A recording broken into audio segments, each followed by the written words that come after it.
Hello, hello. This is the 225th Test from the Future, an experimental podcast from the year 2225, which we are sending from our present to yours. My name is Dirk. And my name is Simon. And we're putting the past in podcast. Good to see you again, Simon. Good to see you too, Dirk. Are you ready for another episode? I am. I have a slight headache somehow all of a sudden, but don't worry about it. I'm good for the episode.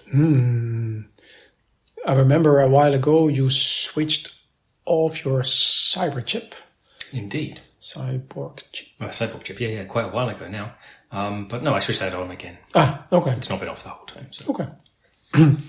I wanted to point something out. Mm-hmm. Remember we spoke about this chocolate that's laying around in your hallway? I do remember, because it was long ago now, but several years ago, there was always on the side when you're walking up the stairs, there was some chocolate. There was always chocolate laying there. Mm-hmm. We were speculating what this could be. Could this be the movers and so on? Mm-hmm. This disappeared. Mm-hmm. It's no longer there. Correct. But there's something there instead. Something new. Exactly there where always the chocolate was laying. The exact same spot.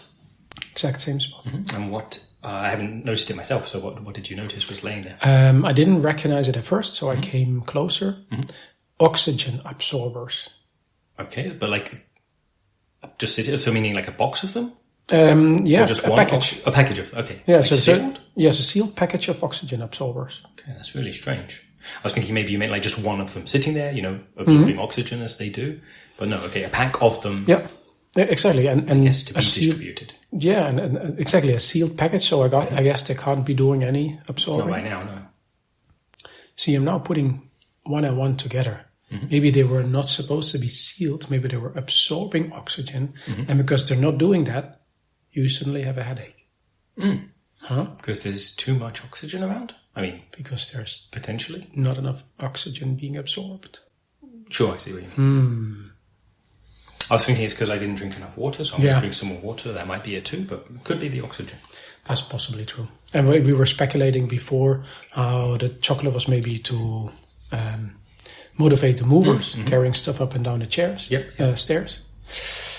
Maybe the oxygen absorbers are for motivating plants. I don't know. Who could you motivate?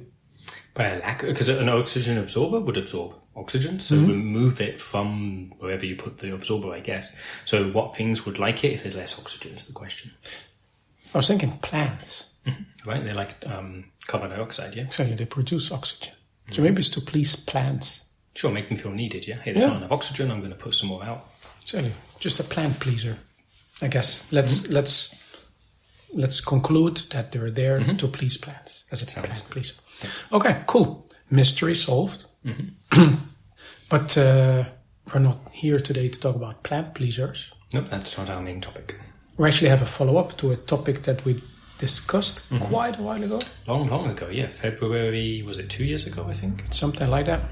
So it's episode 96 where we spoke about God, the great astrological dimension, massive energy source in space that was at that time just discovered. Yeah, just being observed from here on Earth. And then you at the time had the idea, how about we use little bits of this massive space energy source, bring them to Earth as tiny gods, and use them to power our devices. Yeah, it seemed like an idea. Well, that happened. Nice. And then, I didn't do it myself, but other folk, apparently, maybe because of our episode, maybe they had the idea independently, but either way. I like to think that we kind of initiated this. Although we're the only ones really calling them tiny gods. Sure, that's not their brand name. But your phrase. But because he came up with the idea that we use that term, tiny gods. Yeah. Tiny little bits of energy sources from that massive energy source. And folk can go back and listen to episode 96, but just in brief, so the great astrological dimension, an energy source in the sense of it's what allowed stars to form. Yes. So that kind of scale. So when I was imagining tiny gods, it was really, really tiny because you wouldn't want something that can create a sun in your hand. So really tiny. Would be hot. That would be too hot. Also, now thinking back about that episode, I had that app that would all the time go. Ting, ting, I remember that. You still using that? No, I switched that off after 2 days. I was getting annoyed. Sure. It was every time. I remember you had it actually making like a bing, or not bing, but a musical noise in the air. You could have always had it like just tap you on the wrist or something. Yeah, but there was the app default and didn't have any other options. Okay. So I would always play that little guitar tune whenever a new star was born. It was pretty cool for the first 2 hours. Then it was kind of okay, and then it was being aware of like what's going on in the universe around us. Yeah. Whenever a new star was appearing. Yeah, that's pretty cool. Yeah. But okay, not using it anymore. No, not anymore. So we thought this could be a good opportunity to actually speak about the tiny gods. So we wrote down a few questions that our listeners maybe have. So the first one. How on earth did we get them here? Right. So these weren't questions that our listeners sent to us, but rather ones we imagined they probably would be wanting to know. Yes. Just anyone in general might want to know this. I guess anyone listening to our episodes probably has a whole bunch of questions. All kinds of other ones, but these ones are very focused on these we anticipate. Yes. Yeah. So because it was discovered back then, but we hadn't actually gone there because it was super far away. Exactly. And at that point, I think humans weren't even leaving the solar system yet. Yeah. And we have done since then, since episode 96. But that's not how we got the tiny gods back to Earth. Nope. And fast space travel is still delayed. So, so we didn't actually go there. Nope. But the tiny gods did come. They came here, and it was pretty simple. We simply spoke to God. Yes. Sent some messages that way. And in response, got these tiny little gods coming through the vacuum of space, showing up here. Wasn't immediate, of course. So initially it was just, send some messages, see what happens. But a little while later. Exactly. I thought it was a very interesting, because it was a side effect. Because initially they thought, okay, we don't know what's out there, but there's constantly new stars being created. Let's start communicating. And Earth, Sol sent communications there. And then what came back was this. And the thing is, we therefore assume it's communication. At least it's coming in response to our communication. So yeah, probably it's communication coming back. Tricky thing is, at least so far, I think no one's been able to work out what's being said. I mean, through the tiny gods. Of course, we immediately jumped on the idea of this is energy. Let's put them in our devices. Let's let it power our devices. And that's the whole kind of unique selling point. And it's an energy source that never depletes. So you put it in there. It's powered forever. Doesn't need charging. Doesn't need cables. Doesn't need inducts. Doesn't need solar panels. It's powered forever. But that's not what we think it is actually intended for, right? It's actually communication. Yeah. These tiny gods are here to tell us something. Yeah. And it would be real cool when we can work out what that something is. Because it does seem to correlate to the complexity of what's being, like the message being sent, True. Send a real complicated, so send a really simple message, like what's a good topping for pizza, and you get a really small answer back, like a tiny little, basically a marble-sized one. You send a real complicated thing, like paragraphs and so on, and you'll get one back maybe the size of a golf ball. So. Or a whole bunch of smaller and bigger marbles. Depending on, sometimes the answer is just one tiny god. Sometimes it's a whole bunch. Sometimes a bunch of tiny ones. Sometimes they're a little less tiny. I think the golf ball is probably the biggest. The biggest, right? It hasn't been one larger than that. And they're like bright, illuminating, pulsating, like tiny suns. Almost, yeah. Like they're not so hot, which is good because you don't want to hold them for other reasons, but at least they're not so hot. Yeah, that's true. Actually, yeah. That could be dangerous, setting fire to things. Yes. But yeah, so that's kind of cool. But they did try to decipher them, right? Of course. But so far what we kinds haven't. Checking out, for example, are they pulsing? Is there a message being sent through like light pulses or something like that? If there is, it's not been possible to understand it yet. Or other slight color variations or infrared or sizes or the speed that they rotate. Maybe it's like a message in a bottle, you need to cut it in half or open it in some way and there'll be a message inside. But so far, at least, no one's been able... They seem indivisible. It doesn't seem possible to cut into them or break them down into smaller parts. I remember they've occasionally managed to identify like a word It's like an answer comes back. There's a bunch of tiny gods, and it's like, and this particular one means cheese. I remember that one. Sure. So we don't know what the whole answer is. I can't remember what the question was either. Something complex, and it came back. We couldn't figure out the answer, but one of the words was cheese. And they did manage to decipher a few. Sure, there's a few other, but like you're saying, they're seemingly disjointed phrases. They don't seem to build up a sentence. Another word was celador. Celador. It's 2 words, but celador, like as a phrase. True. I remember pince nez. Those funny little glasses, yeah. Yeah, exactly. The one you put on your... Like they pinch to your nose, they don't have the arms going over your ears. Yeah, exactly. But these words are without context. Yeah. It's pretty confusing. So because the messages, or as I'm saying, the messages, the tiny gods, they come back to whoever sent the question. Yeah. So in principle, if someone only sent one question, you'd know that it's in answer to that. Everyone's asking too many questions, Yes. Sending too many messages to God, so you get all these answers back, but which one was it in response to? One had Pokemon in it. Now I remember. Okay. That's it. One of the answers had Pokemon. Sure. It's like, how can we make atomic energy less blah, blah, blah, and the answer was blah, blah, blah, blah. Potentially, or maybe, but that's the thing, what was the question? Maybe the question was something like, how many roads must a person walk down? Okay, the answer's Pokemon, that's pretty confusing, so probably it wasn't that, but something like and it also could be like, we're thinking we're missing something in the translation, but it could also be on the other hand. Or maybe the other side is thinking, there's communication coming from them. I have no idea what they're saying, but I'm going to tell them, important stuff. Cheese, Pokemon, pince nez, celador. Hope they understand. And also, so there is still a whole lot of assumptions going on right now. True. Which, that's the consequence of not actually knowing what's going on. It will be nice when we actually understand what's being said. True. So maybe we explain our listeners a little bit how the tiny gods work. I mean, that would be nice. Don't know. There's these little balls of energy. Yeah.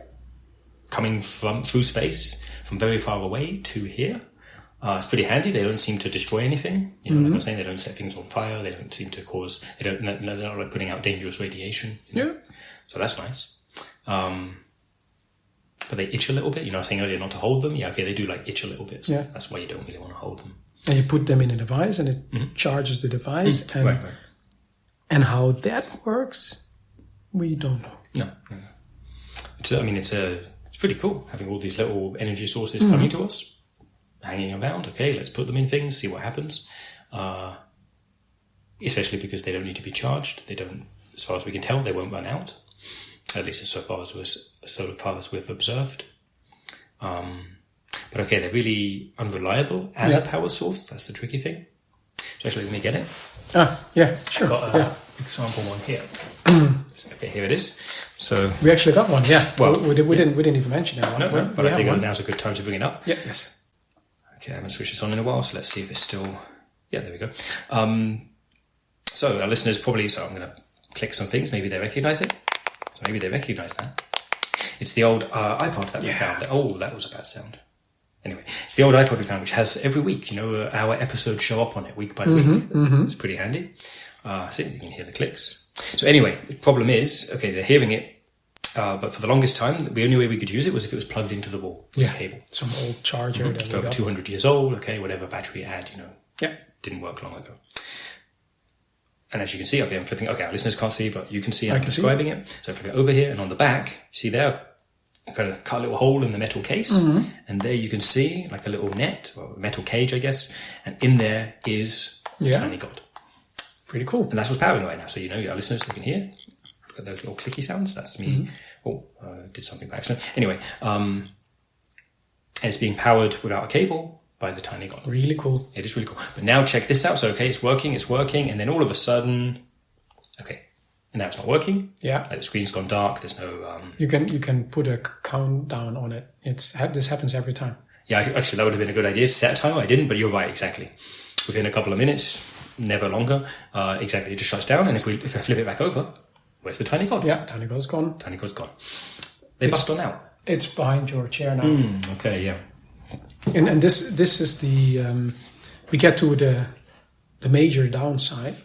They don't stay where you put them. So you put them in a device, it powers a device. In this case, the iPod, like if the tiny cord isn't in there, it doesn't have enough battery to last for a very long time. Other devices, once they're charged, they last a while. But the idea is like the tiny cord stays in there permanently. The device is charged permanently. Wouldn't even need a battery in that sense. Like it would be just simply the power source. But they don't stay put. They bust on out, and especially like I described it, it's like a little cage here on the back. And it doesn't look like, how could a ball that size get through these bars, the gaps in these bars? And that's part of the mystery. Yes. It's also, you don't see them actually leaving the device. Right. They're suddenly gone. And it's not suddenly that they're... elsewhere. Exactly. And it's not that they're elsewhere, something really far away. They're just very nearby. In the vicinity. And they've not bent the bars, you see? Like it's not like it bent the bars and squeezed on out. It simply was here one moment and then gone the next. Yeah, which is not really the most reliable power source for anything. You kind of want it to stick around, and also like because it's now kind of hovering behind your chair. Yeah, we know because we've done this a few times. We can put it back in. Of course, no problem. Exactly, and it will bust on out again. Exactly, and apparently that's the whole problem with tiny gods so far. They seem to have, I don't know, a will, a plan, its own kind of internal motivation. Yeah, like you say, it sticks nearby, so it's not like it's racing off somewhere else. Yeah. But it really doesn't want to be used, at least in this case, doesn't want to be used to power an iPod, but seems to be waiting around for something else. Yeah, as the whole thing about they want to communicate something, that their communication from somewhere else. Okay, this kind of holds up if you think about it like this. They're just waiting for a reply. Oh, I was thinking it was waiting for us to understand. Oh, okay, for us to actually understand the message, which we would probably need to do in order to also reply. Interesting. That's why it's. I was thinking it just sticks around until we figure out what it wants, but maybe it just sticks around because it's waiting for an answer. I mean, it is speculation, and since no one's been able to understand, we'll find out at some point if someone understands the message and it zips off. Okay, that's all it wanted. If it still sticks around, then maybe it's waiting for a reply. But the interesting thing is, like if this is true, comes all the way here with a message, tries to communicate, and what we do is like, hey, how about we put this in a device? Yeah, how about a little energy orb? You check out this old tech from over 200 years ago, and then the tiny god goes like, sure, what's up, and then tries that for like 5-10 seconds. Okay, been there, done that. Now let's go back to the mission. I mean, this is just very specific to here, me putting the tiny god in the iPod. Maybe it's waiting for the correct song. Well, it's not waiting, it doesn't know it. But maybe if we happen to play just the right song, just the right episode of our podcast, that would be the answer it's waiting for. Whoa. In this particular tiny god's case. In this particular one, in this particular iPod, which we got some years ago, which has 1,500 songs on it, plus all our episodes. I haven't actually tried playing every single song, since, with the tiny god in there. That could be an avenue of exploration. Did you actually send a communication to God?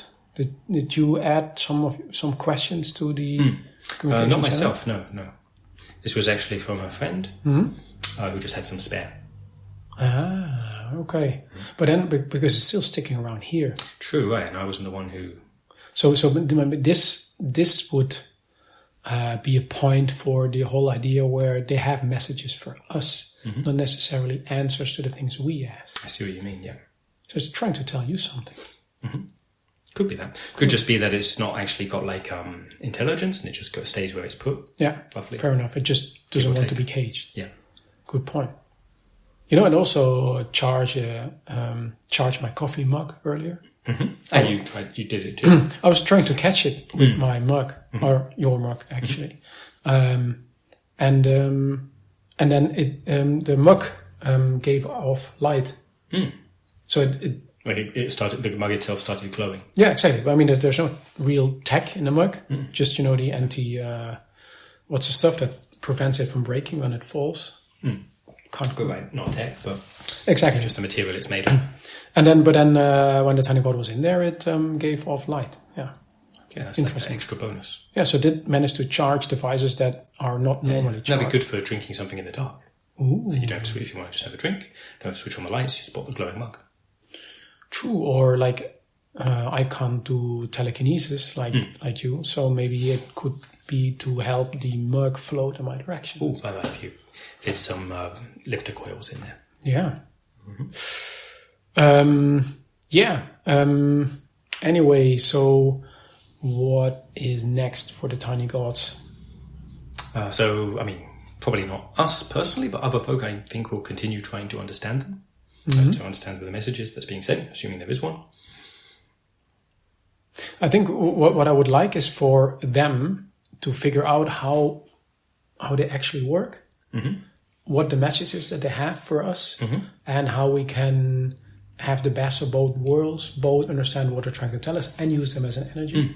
So this is all the bits that we haven't figured out yet. Yeah. Also, like, I mean, an energy source is the most obvious one to us, but what if there are other uses? True. We don't know them yet. Like other things that could be done with them. Or maybe their information is much more valuable than their energy. Yeah, well, something we can't possibly understand now. Once it's deciphered, maybe we can. Maybe a new philosophy, a new way of thinking about the universe. Wow. Different way of perceiving time, all that good stuff.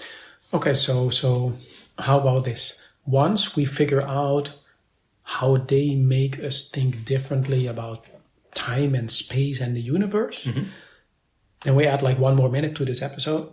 We go back, edit it, we say, oh yeah, by the way, this is how you should think about time and space and the universe. And then we wrap up. Okay. So we leave 1 minute of silence. Right now? Right now, we leave 1 minute of silence. Which we'll fill in later. Exactly, with the real cool message about the future. Okay, sure. I'll set a timer.